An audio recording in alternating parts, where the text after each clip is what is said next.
সে বলছে বিয়ে করা পাপ। নিতাই 8টা সন্তানের জন্ম দেওয়ার পরে মারা গেল, তারপরেও সে পুণ্য কুম্ভ, আর আমরা বলে একটা বিয়ে করলি এবারে নরকে চলে যাব। বিষয়টা হচ্ছে শাস্ত্র জ্ঞান আমাদের সমাজে প্রচার প্রসার নেই। ভাগবত পড়া আমাদের সমাজে যেটা পড়ে সেটা জ্বলন্ত ভুল। আবার রেকর্ড করেন, এই কথাটা রেকর্ড করেন, সারা ওয়েস্ট বেঙ্গলের যে প্রান্তে থাকে ভাগবত যারা পড়ে আমাদের সমাজে যে সরল মানুষের সামনে পড়ে এরা ভুল ব্যাখ্যা করে। যদি ভুল ব্যাখ্যা না করে, বইটার নাম ভাগবত মহাপুরাণ, গীতা প্রেস, গোরক্ষপুরের, ওই বইতে দেখবেন লেখা আছে ব্রাহ্মণ ব্যতীত ভাগবত পড়ার অধিকার কারণে।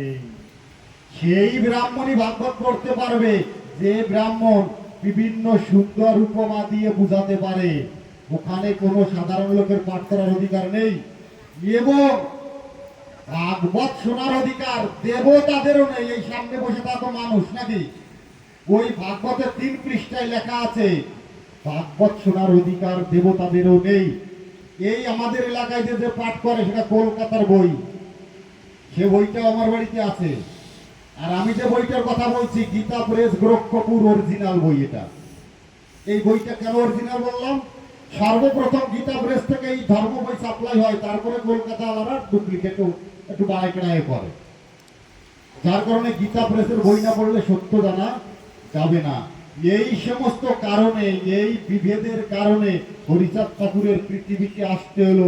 হরিচাঁদ ঠাকুর আসার পরে বললো কি আমাকে জাত পাত কোনো কিছু নাই, আমরা সবাই ভাই ভাই। আচ্ছা, এটা হলে অসুবিধা আছে কোনো? যদি আমরা এইখানে সবাই হরিচাঁদ ঠাকুর বলেন, গুরুচাঁদ ঠাকুর বলেন, ভুলে যায় কিছু সময়ের জন্য, আমরা সবাই যদি বলি শোনো আজকে আমাকে ভগবান এই যে মানুষটা, যদি এক মনে হয় তাহলে আমাদের অসুবিধা আছে? তাহলে আমরা কেন একই সম্প্রদায়ের থেকে ডিভিশন হচ্ছি, আলাদা হয়ে যাচ্ছি? আর একটা কথা বলার পরে আমি এই বইটা ধরবো, সেটা হচ্ছে ওই বিবেকানন্দ আর একটা কথা যেটা বলেছে সেটা শোনার দরকার কিসের? বিবেকানন্দ বলছে এখনকার আমাদের সমাজ যে টুকরো টুকরো খান খান আলাদা হচ্ছে, এর জন্য বিবেকানন্দ বলছে মৎস্যকুলে জন্ম লইয়া জল ত্যাগ করার বাসনা করিয়াছ। কি বলছে? মৎস্যকুলে জন্ম লইয়া জল ত্যাগ করার বাসনা লইয়াছ। জল ত্যাগ করিলে কিছু মৎস্যর তৎক্ষণাৎ মৃত্যু ঘটে। জল ত্যাগ করিলে কিছু মৎস্যের তৎক্ষণাৎ মৃত্যু ঘটে, কিছু মৎস্যের কিয়ৎক্ষণ পরে মৃত্যু ঘটে, মৃত্যু নিশ্চিত। এর পরের লাইনে কি বলছে? তুমি যাকে ঈশ্বর বলিয়া স্বীকার করো সে কি তোমাকে শিষ্য বলিয়া মানিয়া লয়?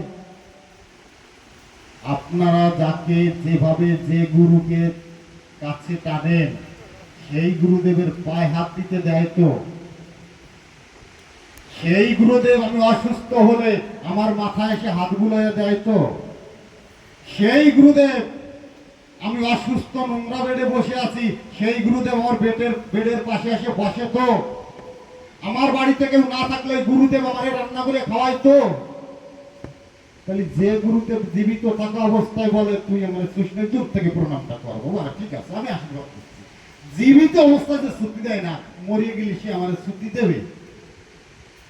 তাই তো বিবেকানন্দ বলছে যে ভাই নমশূদ্র কুলে জন্মগ্রহণ করে তুমি হরিচাঁদ ঠাকুরকে ভুলে যাচ্ছ।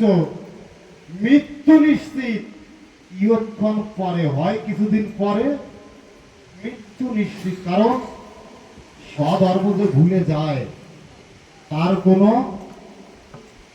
ধর্মে অধিকার নেই। আমি এই কথা বলছি না যে স্বধর্ম ভুলে গেলে, এই গীতাটা ভালোভাবে পড়তে হবে। এই গীতায় নিজের ধর্ম ত্যাগ করলে পাপ হয়, ভগবান শ্রীকৃষ্ণ বলেছে।